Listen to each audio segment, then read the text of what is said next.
Buenos días, con mucho viento.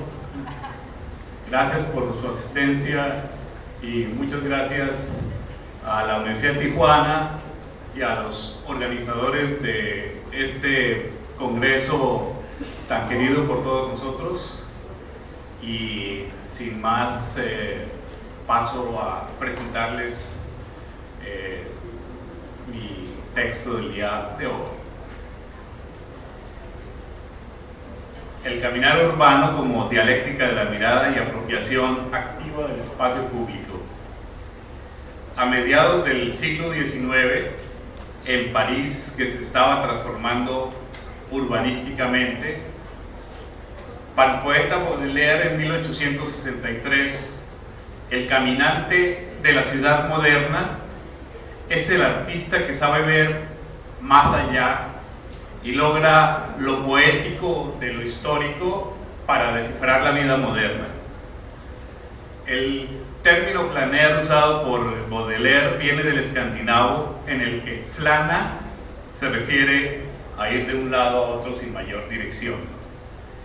En el caso de Benjamin, caminar se convierte en un método bajo la forma de la dialéctica de la mirada.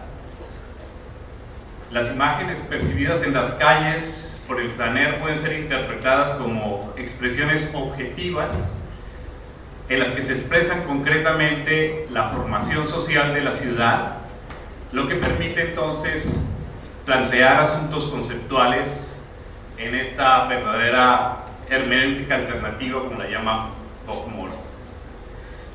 Esta es una cita del libro no terminado, dado que fue asesinado por los nazis tratando de pasar de Francia a España en la Segunda Guerra Mundial, para definir este concepto.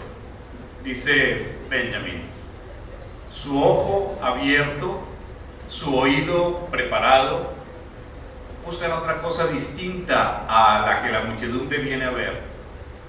Una palabra dicha al azar le va a revelar uno de esos rasgos de carácter que no pueden inventarse y que hay que tomar del natural.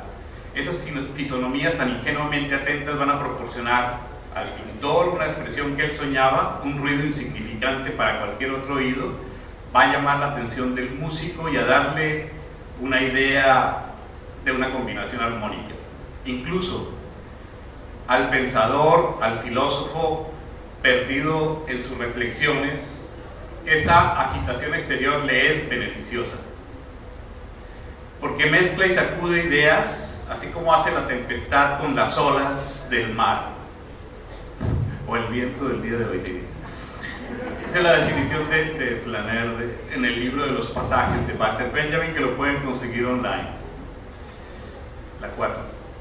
Por su parte, Certeau, en 1984, muchos años después, aborda el caminar en sus orígenes, al decir que la historia del caminar comienza con los pasos a ras del suelo.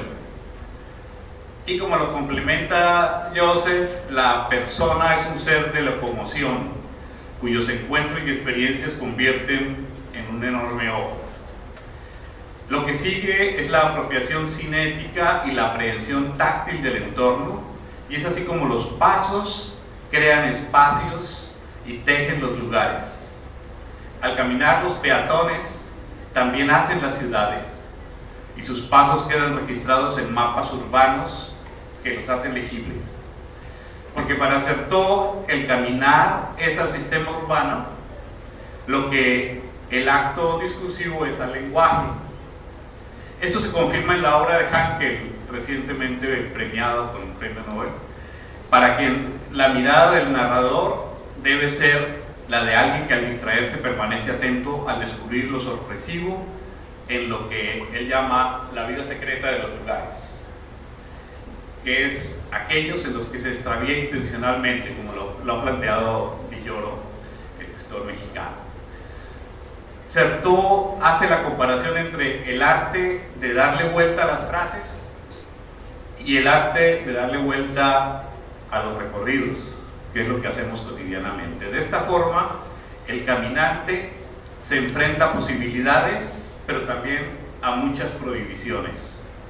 Permanentemente actualiza sus recorridos en consecuencia con ello y puede convertirlos en otra cosa cuando damos rodeos, cuando descubrimos atajos.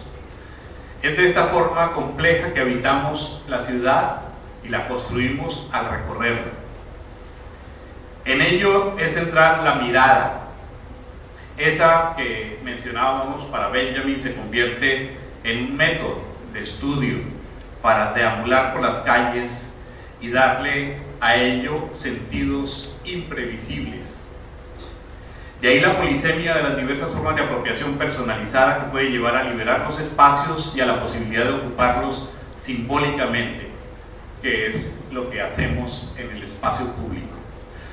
Por eso Certeau nos dice que los lugares son historias fragmentadas y define el caminar como un acto político de apropiación, lo cual lleva a su vez a proponer la articulación de la ciudad fragmentada y la ampliación de las banquetas, senderos, calles peatonalizadas, todo lo cual se enmarca en el concepto de el derecho a la ciudad, planteado tempranamente y como una verdadera predicción de lo que tenemos actualmente, que es la sociedad urbana, por Lefebvre en el año clave de 1968, como parte activa de las luchas por una ciudad habitable, es decir, las luchas por una ciudad de todos. Así como la reivindicación de la diversidad de formas de habitar el espacio público, que es justamente lo que caracteriza a la ciudad, ligado a su vez al concepto de apropiación del espacio. Según él, según Lefebvre, el derecho a la ciudad es una forma superior de todos los derechos, que incluye el derecho a la libertad, el derecho a la individualización en la socialización, el derecho al hábitat y al habitar, el derecho a la obra como producto de la actividad participante y el derecho a la apropiación como diferente a la propiedad. Todo ello forma parte del derecho a la ciudad. Pero como persiste la diferencia entre producto y obra, a la producción de productos debe añadirse el sentido de la obra, como la apropiación del cuerpo, el espacio y el deseo en la sociedad urbana. El concepto de obra en Lefebvre hace alusión a la acción continua en luchas diversas, ya como la interacción de los habitantes que participan activamente en ellas produce el espacio urbano. La sociedad urbana se funde en el ordenamiento planificado determinado por los grandes conjuntos y la circulación vial, que es lo que recorrimos esta mañana para llegar prontamente aquí. Cuando el auto comenzó a ganar más espacio, se poetizó el espacio como la vía para descubrir los aspectos sorprendentes de la ciudad o para desentrañar los espacios ocultos y oscuros que se desconocen, y a su vez subvertir el orden normativo a través de pasear por la ciudad sin un propósito definido. Richard Sennett ha señalado cómo en la contraposición entre una ciudad abierta y frágil y una ciudad cerrada y rígida, la sobredeterminación convierte a la persona en un mero espectador, y entonces critica lo que él denomina la muerte del espacio público como consecuencia de una nueva configuración espacial. La sociedad que habitamos, según él, se siente agobiada por la destrucción de la red pública, pero ello también ha deformado la comprensión del sentido de la ciudad, que es el instrumento de la impersonalidad, el molde que le da forma a la experiencia social de la diversidad y complejidad de los gustos e intereses de las personas. Por eso la ciudad debería ser el marco en el que resulta significativo encontrarse con los demás, pero sin necesidad de conocerlos como personas. Eso es lo que caracteriza a la ciudad. Es parte de la libertad de la ciudad. La ciudad como foco de la vida social activa, que implica el conflicto y la experiencia de las posibilidades históricas de la gente, es lo que se ha adormecido. Una alternativa para activarse y salir del adormecimiento Es lo que hicieron los situacionistas a partir de su propuesta de la deriva como viaje para descubrir aspectos desconocidos de esa ciudad adormecida y buscar articularla simbólicamente, como un viaje desorientado pero intencional por espacios de la ciudad, buscando algo que no sabemos qué es hasta que se descubre. Es como lo que en investigación científica se llama serendipity. Se atribuye el término a Debord, el término de deriva, quien advierte que la deriva es una técnica de pasos ininterrumpidos ligada a efectos de la naturaleza psicogeográfica, que parte de un actuar lúdico, constructivo y que va más allá de las nociones de viaje y de paseo. Derivar es dejarse llevar por los desplazamientos, por las demandas del lugar, las demandas que nos hacen los lugares, los encuentros inesperados que tenemos para descubrir deambulando las claves que se ocultan en nuestro espacio urbano. Es una forma de conocer la ciudad y pensarla a partir de caminarla, pero metódicamente. Y con las luchas de las mujeres se hace más evidente que ese espacio, aunque sea público, no es neutral. La ciudad está hecha de fronteras invisibles que actúan como una especie de aduanas que marcan quién va, a dónde y cómo, así como lo plantea Elkin. En este marco ella acuña el nombre flanés para decir que no solamente son los hombres quienes recorren las ciudades, paseantes que también caminan y se apropian de la ciudad, y a partir de asumirlo se proponen pasar de ser miradas a observar críticamente y a desafiar los límites, desorganizando lúdicamente ese espacio que siempre les ha estado vedado y controlado. El aspecto lúdico al que hace alusión Debord es característico del actuar de la gente en toda su diversidad, cuando se apropia el espacio público mientras se desplaza por él a su propio ritmo y por muy diversas razones, incluyendo el juego, la exploración, la contravención, el cuestionamiento, la reinterpretación de las funciones atribuidas al espacio público por el poder, las normas al instalarse en los lugares temporalmente o también cuando se los toman permanentemente, etc.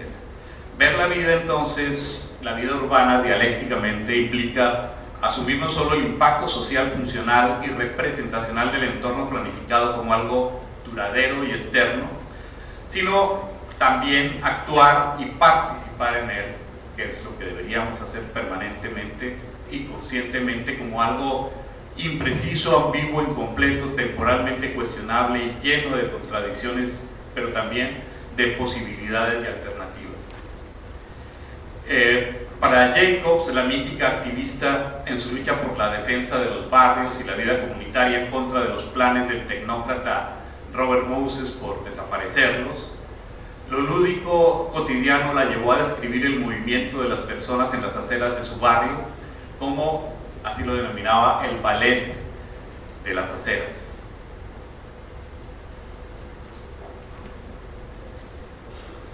La siguiente.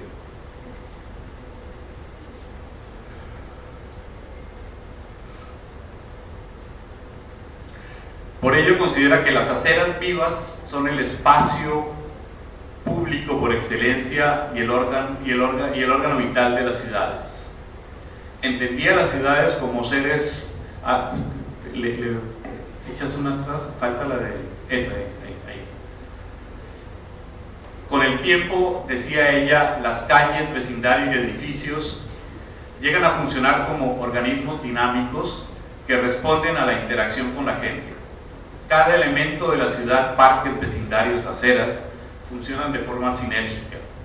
Por eso ella abogaba por el uso mixto en las calles, por la participación de los vecinos con los expertos en la planificación de la ciudad y por quienes unilateralmente establecen lo que debe ser el desarrollo urbano. Ella, muy adelantada a su momento, igual que Lefebvre, estaba convencida de que se podía disminuir el número de autos, y ya a mediados de los años 50 decía que si se ensanchaban las aceras, se restringía el estacionamiento y se limitaba la velocidad de los vehículos, mientras que a la par se favorecían otros medios de locomoción, tales como la peatonalización, la bicicleta y en especial el transporte público, se reducirían los congestionamientos, mejoraría la movilidad urbana y obviamente y en consecuencia la calidad y la interacción de la vida en el espacio urbano. Las aceras y las esquinas son claves para las transacciones sociales en la ciudad, para los encuentros informales de los adultos, el juego de los niños y el encuentro entre adolescentes. Actividades que han sido reemplazadas por el vitrineo, ahora sí, la siguiente, por el vitrineo de los centros comerciales. Los encuentros en sociolugares, mediados ambos por escenarios que son siempre escenarios con pautas de consumo, pautados por el consumo. Pero además hay diferencias de género en lo que se refiere a la percepción de las barreras físicas y la utilidad de cruces y señales de tráfico peatonal. Al explorar las barreras físicas y sociales que se encuentran al caminar, se destaca la presencia de las aceras, la existencia de lugares de cruce y de límites de velocidad para los vehículos como condiciones para tomar decisiones sobre ir a un lugar o no caminando. Desde una perspectiva técnica, en los estudios de gestión urbana hay una tendencia a proponer a la comunidad internacional indicadores e índices, priorizando lo objetivo sobre lo subjetivo, para valorar aspectos tales como accesibilidad del transporte urbano, el ancho y la longitud de los andenes o plataformas peatonales, la cantidad de luminarias, bancas, depósitos para la basura, el arbolado, entre otros muchos que incluyen también la calidad ambiental, las condiciones físicas de las áreas en donde se camina y la diversidad de los usos. Es así como actualmente caminar en la ciudad se convierte por defecto en una especie de terapia que aporta beneficios para la salud de las personas que por diversas razones suelen no hacerlo, un hábito a ser establecido para beneficio del pueblo. En algunos países es una aspiración como parte de una ciudad segura. También forma parte de los planes de rediseño urbano y de recuperación o ampliación de la calle y de los espacios públicos. Un entorno agradable y seguro para caminar es la clave de cualquier sistema de movilidad y tránsito urbano. Eso cuando estamos hablando de una ciudad democrática. Al ampliar y mejorar el paisaje de las aceras y hacer más fluido el tránsito con una buena señalización en las intersecciones, se contribuye a que haya más gente caminando y construyendo una ciudad habitable. Pero estas políticas públicas, como sabemos, aunque bien intencionadas, no son del todo públicas, porque no cuentan ni llegan a todos. Suelen por lo general excluir a sus recipientes o destinatarios, o solamente consultarlos como entes pasivos cuya experiencia y necesidad no son lo central.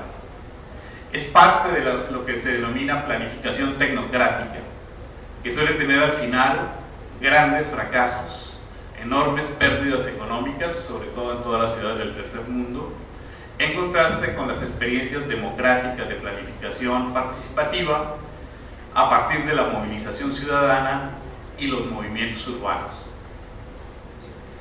Una alternativa crítica al deambular metódico del caminante o a la deriva situacionista lúdica es la que plantea Sinclair, quien, a partir de la acelerada mercantilización del suelo impuesta por la depredación neoliberal y la especulación urbana a nivel global, de lo que se llama la geografía siniestra del capital, que excluye y no consulta a los ciudadanos, sino que los engaña a través de los medios y los discursos de los gobiernos, fragmenta los barrios, expulsa a los pequeños comerciantes, a quienes ya no pueden pagar los alquileres, y al pasado mismo, a la memoria, como procesos de desapropiación social.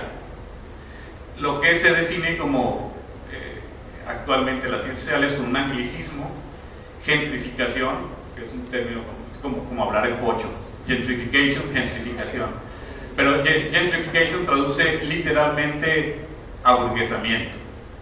porque el capital no entiende de arraigos, sino que busca borrarlos con las demoliciones continuas y extensas a mansalva por la vía corrupta y de facto, es decir, en el imperio de los negocios. Esto es lo que le da título a esta antología que ven proyectada de Sinclair como La ciudad de las desapariciones, que es un título excelente. Una ciudad de torres de cristal, sin ninguna identidad, que por ser producto de la especulación imponen un paisaje a la vez deshabitado, privatizado y vigilado. Es una ciudad que ya no es para los caminantes, porque los vuelve sospechosos y al controlarlos los reprime. En consecuencia, las caminatas como poética para mirar la ciudad, mantener viva su memoria, se fueron convirtiendo en un acto político y el caminar en un acto subversivo, al registrar y documentar dichas imposiciones en el espacio urbano, al igual que las respuestas que da la ciudadanía desde abajo. Es un caminar continuo con un propósito crítico para pensar la ciudad y evitar el olvido de su pasado. Sinclair cita un caso que lo dice todo. El ayuntamiento de Hackney en Londres anunció que una estación de bus en construcción que había costado ya 63 millones de libras y no se iba a usar como modo de transporte en uno de los Juegos Olímpicos, había previamente a construirla demolido un teatro victoriano, una hilera de casas adosadas de estilo georgiano que estaban protegidas patrimonialmente, y el terreno fue entregado a la poderosa inmobiliaria Barratt, argumentando que el enlace de tránsito era más importante que todos los contratos sociales y todos los precedentes históricos y todas las leyes de patrimonio. Eso lo vemos continuamente en nuestras ciudades. Hay leyes de patrimonio, pero se las pasan por, ya saben por dónde, todo el tiempo. La perspectiva mecanicista de los planificadores tecnócratas que actúan bajo la premisa de que los espacios urbanos deben tener funciones definidas y específicas, lo lleva entonces a tomar decisiones a nombre nuestro, a nombre de los ciudadanos, a nombre de la sociedad y por encima casi siempre de cualquier lógica social situada localmente. Como por ejemplo, y de forma ya rutinaria, priorizar los flujos de movimiento por encima de los espacios de intercambio. Cuando es sabido que estos flujos, lo estábamos viendo esta mañana viniendo para acá, lo ven ustedes todo el tiempo, estos flujos en forma de vías extensas solamente tienen un futuro: intensificar el tránsito que pretenden regular y regresar siempre a nuevos picos de saturación en un círculo literalmente vicioso de aire cada vez más viciado. Ni se resuelve el problema de los desplazamientos y articulación de la ciudad, ni se gana mayor fluidez, o solo se logra por muy poco tiempo, cuando acaban de inaugurar esas grandes vías. Pero lo que sí hacen es que destruyen tramas urbanas locales, de memoria, de vida cotidiana, identitarias, restando cada vez más espacio público, identidad y cultura urbana en el conjunto. Los espacios que le agradan a la gente y que forman parte de la naturaleza poética del espacio urbano nunca han sido racionalizados con un fin único, como el que las calles y carreteras sean solo para el movimiento de los autos, porque los flujos excesivos de cualquier tipo de tránsito solo pueden llegar a destruir el potencial del espacio en movimiento para cumplir su función como un espacio de intercambio. De forma paradójica, la gente que conduce sus autos privados a través del espacio público se dirige a un intercambio planificado, pero en el camino van destruyendo involuntariamente el marco de los intercambios espontáneos posibles. Ahora estamos todo el tiempo en movimiento y no estamos en un lugar fijo, sino deslocalizados a fuerzas y localizables solo a distancia por vías electrónicas. Y sin embargo, la vida parece seguir igual. Estamos aquí, pero muchos en este momento están conectados, ¿sí?, a distancia. Entonces están aquí sin estar aquí, ¿no? Es un poco una existencia medio zombie, pues. O sea, lo de los zombies es una buena metáfora. Porque aunque compartimos el cansancio y el no tener tiempo trivializa los encuentros o los pospone indefinidamente, también a eso nos adaptamos y adaptamos la velocidad de las costumbres. Vemos cómo los lugares van desapareciendo junto con las banquetas, los árboles y los recuerdos. Todo en aras de las vías cuyo pretexto es descongestionar los flujos excesivos de vehículos y crear la comodidad de los estacionamientos que sustituyen los espacios personales. Pero los flujos siempre terminan congelados. Con ello también nos desaparecen como peatones y como partes articuladas de identidad urbana, porque la obra pública construida para tal fin crea los paisajes de lo que Gell y Genso llaman la ciudad abandonada. Es un proceso de expropiación en el que lo que perdemos en últimas es la ciudad misma. Esto se relaciona con el asunto cotidiano de la inseguridad y de los miedos urbanos. Porque como lo ha señalado Martín Barbero, la calle se abandona por la inseguridad percibida y el cansancio acumulado en los desplazamientos forzados lleva al encierro.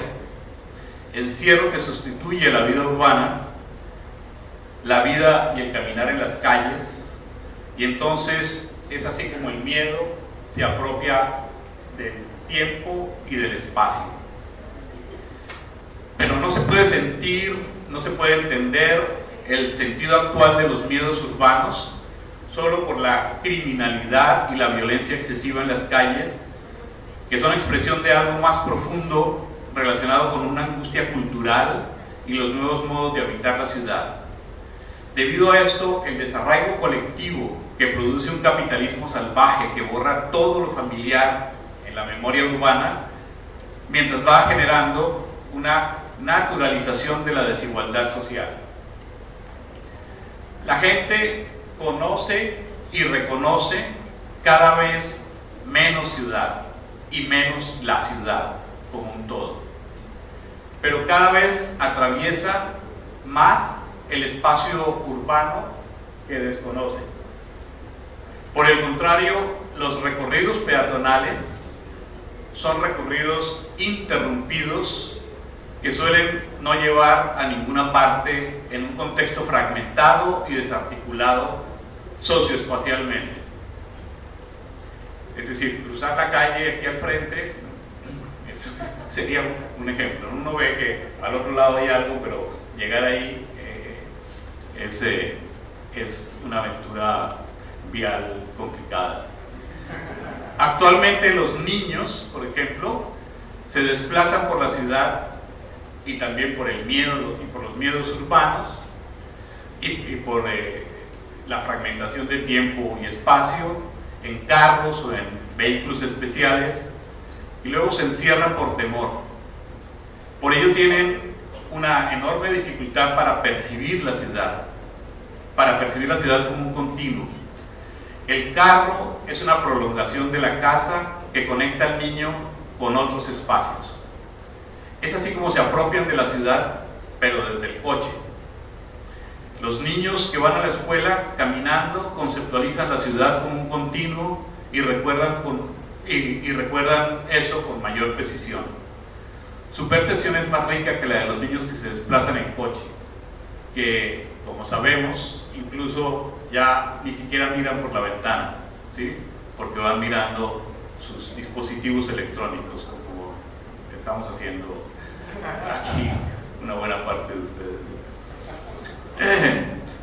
Los problemas de los usuarios del transporte público tienen continuidad en los transbordos cuando tienen que caminar, porque los espacios peatonales deteriorados o adaptados como estacionamiento de los negocios que carecen de ellos implican talar árboles antiguos, adaptando las banquetas para el ingreso de los carros, como sucede en los Oxxos que destruyen todas las esquinas, o de los 7-Eleven, para no ser injustos con Oxxo, y convierten esos espacios en una nueva amenaza para los que caminan.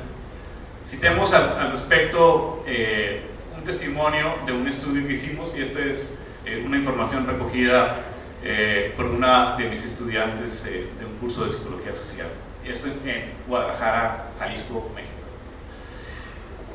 Cito, dice ella: doy vuelta a la izquierda en sentido contrario de Avenida Vallarta. Me gusta Avenida Vallarta.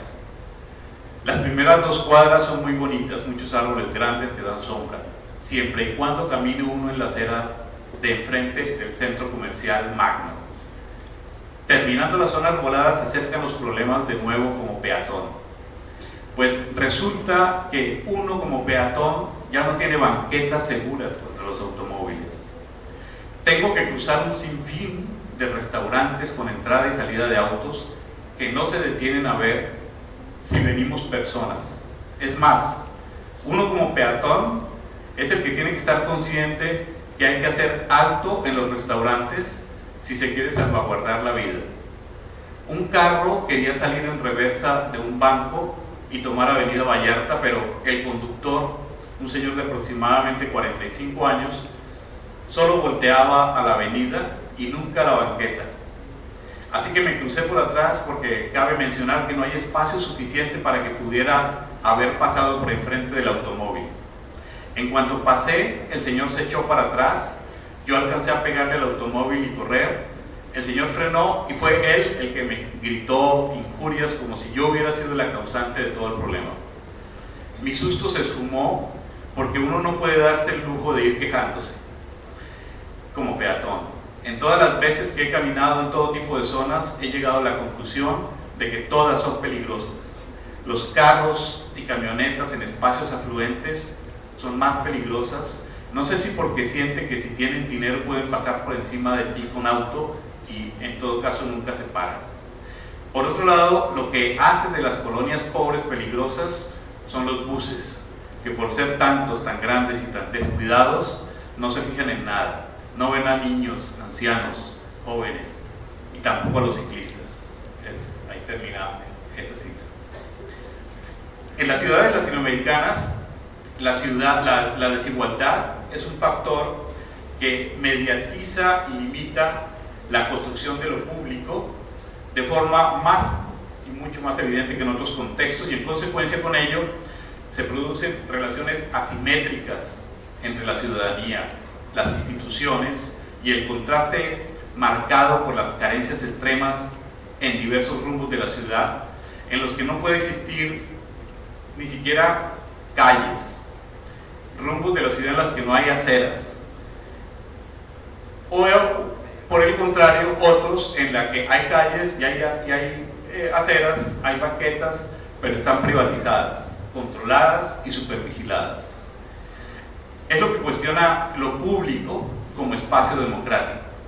En el caso mexicano, Patricia Ramírez Curi describe la contraposición entre la oferta privada mercantilizada de espacios para uso público y la apropiación colectiva de espacios centrales para la protesta y las demandas sociales y políticas, en las que lo público es el lugar de las relaciones asimétricas, las disputas por el control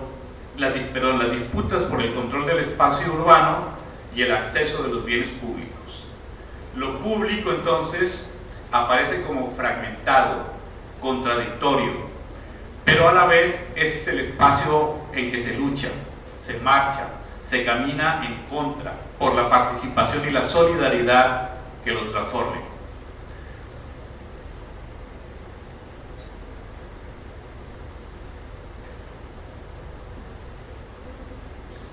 En momentos álgidos de rabia y desesperanza ciudadana, la calle, como el espacio de lo público, revienta. El marchar se desborda y la calle es escenario de batallas campales que las incendian y destrozan. Siguiente. Con respecto al concepto de caminabilidad, aunque se suele sobreentender, es preciso plantear a qué se refiere de forma contextualizada y situada. Y con estas definiciones ya voy terminando para pasar muy brevemente a la presentación del estudio al que pertenece este trabajo que les estoy presentando, que es un estudio empírico hecho en 8 ciudades latinoamericanas y coordinado por el doctor Pablo Páramo. Hay que diferenciar el caminar como práctica activa de la caminabilidad como cualidad de dicha práctica y entonces especificar los enfoques posibles para evitar confusiones y establecer su relación con otros conceptos similares. Forsyth propone 2 enfoques que se pueden enmarcar en una conceptualización más amplia con respecto a la caminabilidad. Primero, habría que establecer las condiciones básicas para caminar, la capacidad de desplazamiento combinada con la cercanía y el tema recurrente, que es el de la seguridad, una seguridad mínima. En segundo lugar, la caminabilidad se especifica en función de cuál es el propósito. Las dimensiones claves que se derivan de ello, relacionadas con el marco comunitario, se refieren a los medios para crear la caminabilidad, es decir, ambientes atravesables y atractivos en lugares compactos. La otra forma de definir caminabilidad es por los resultados del caminar en ambientes socialmente animados que induzcan al ejercitarse, se vinculen con opciones sostenibles de transporte y en consecuencia mejoren la calidad de la vida y la interacción en el espacio urbano caminable. Por ello, las soluciones deben ser integrales frente a su multidimensionalidad, dado que caminar tiene múltiples propósitos.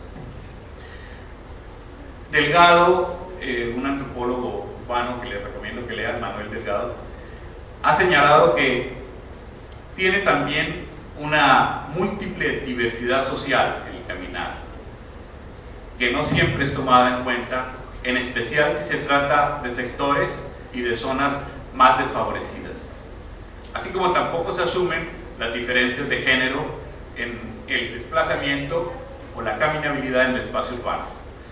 Por su parte, Southworth define la caminabilidad en referencia a un espacio urbano que anima a caminar, pero que a la vez aporta protección y comodidad y que conecta a los peatones con destinos variados, visualmente atractivos, en una cantidad razonable de tiempo.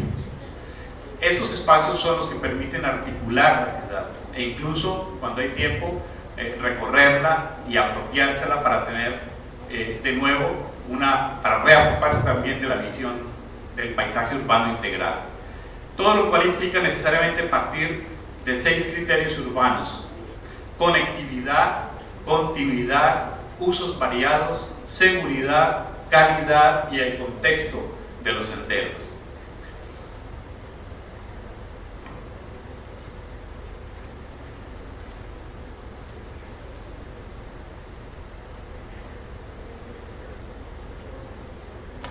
Hay instituciones internacionales como la CEPAL, la Organización Mundial de la Salud, la ONU, que han establecido estrategias para medir la caminabilidad y por otro lado, y esto es lo más importante, una pedagogía urbana a través de estrategias educativas que incorporan al peatón. Porque como han visto en varias ciudades latinoamericanas en donde esa pedagogía sí trata de enseñar al peatón cosas tan obvias y sencillas como que los cruces peatonales no son para poner las llantas de los autos, ¿no? Eso es obvio, pero es práctica común. Y cuando un peatón le reclama a un automovilista eso, puede resultar agredido, así como la estudiante en el testimonio que les leí.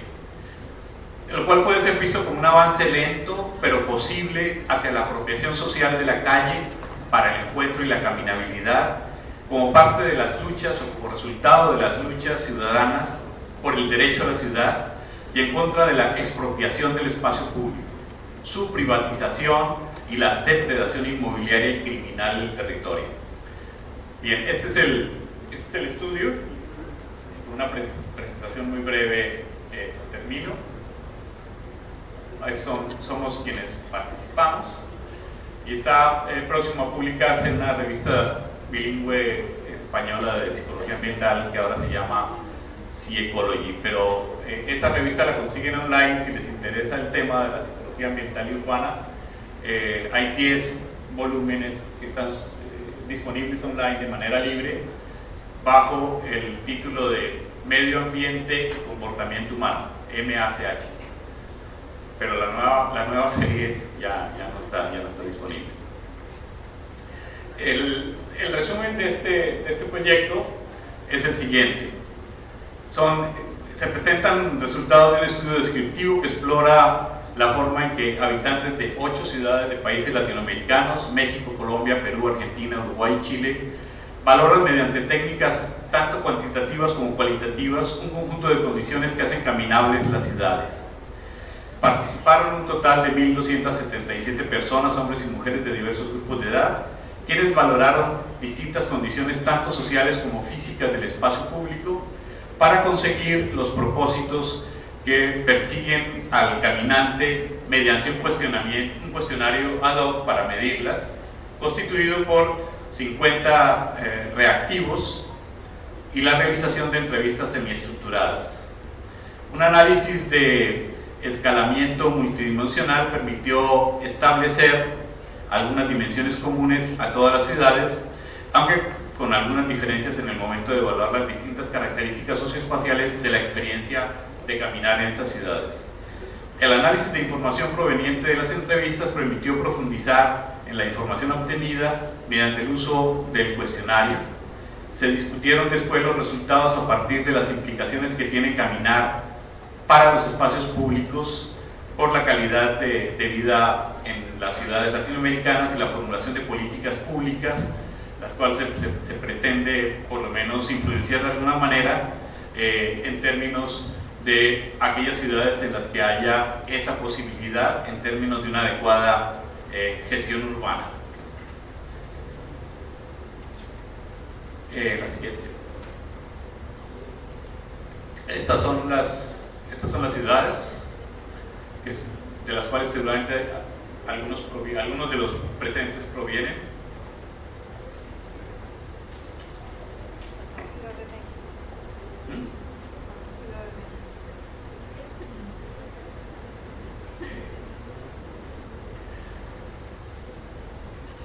Siguiente.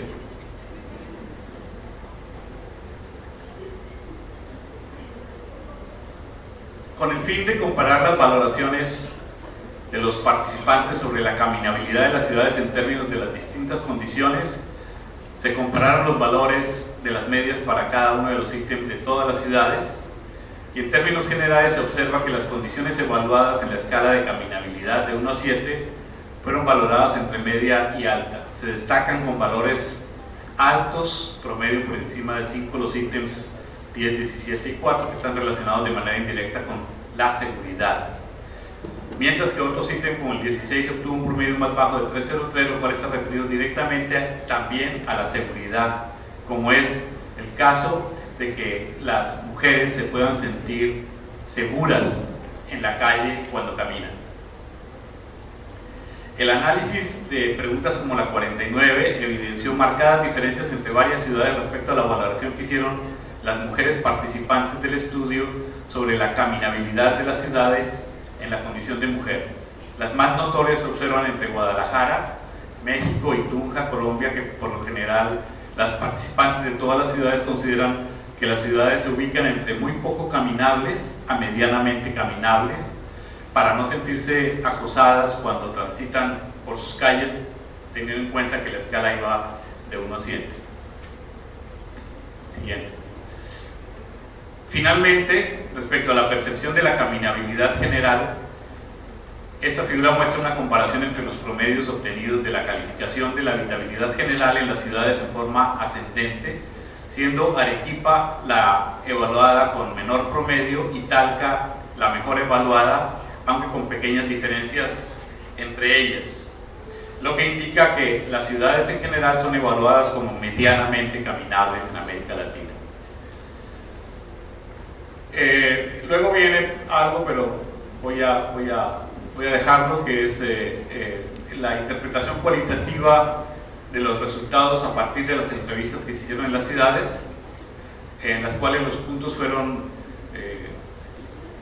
los propósitos del caminar en esas ciudades, los lugares y condiciones socioespaciales, la experiencia de la corporabilidad y la experiencia ya fenomenológica como tal de caminar.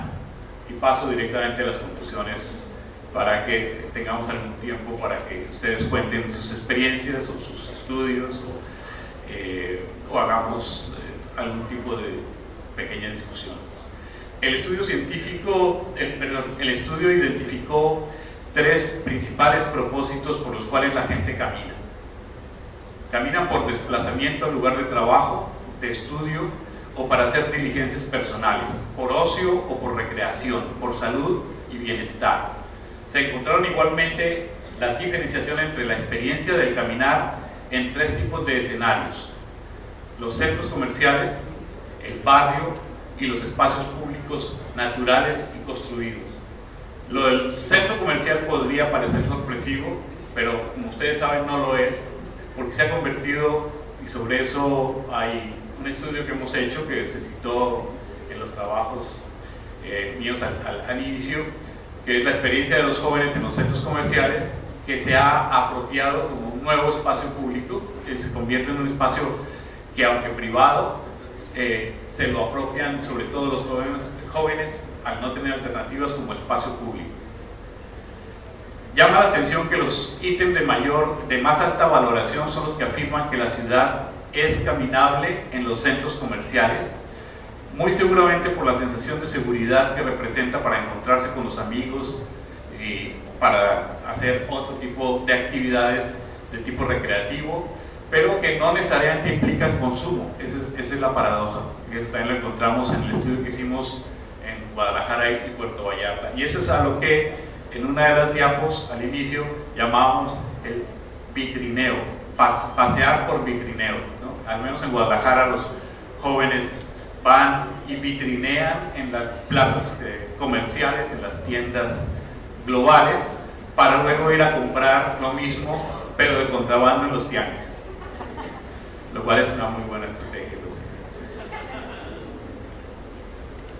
Los evaluados menos favorablemente tienen que ver igualmente con la seguridad, el acoso que experimentan las mujeres y la posibilidad de encontrar un policía, la falta de elementos del mobiliario urbano como baños públicos, la existencia de dispensadores de agua, lugares donde sentarse. Igualmente sobresale que en los datos en relación con sus medias es baja entre la ciudad, lo que indica que hay cierto grado de consenso en la valoración que se hace del caminar en todas las ciudades de la región. Se ve así que caminar es mucho más que una experiencia motriz, es social, es recreativa, es fenomenológica y emocional, por lo que las ciudades no se deben diseñar solo para que sean vistas o para ser vendidas, sino para ser vividas y para ser habitadas. Lograr que las ciudades sean caminables puede, en un paso importante que conduce a lograr este propósito. Al identificar las razones que motivan a las personas a caminar y las condiciones espaciales y sociales que lo facilitan o restringen, se hace una contribución importante para mejorar en parte la calidad y la interacción en el contexto del espacio urbano.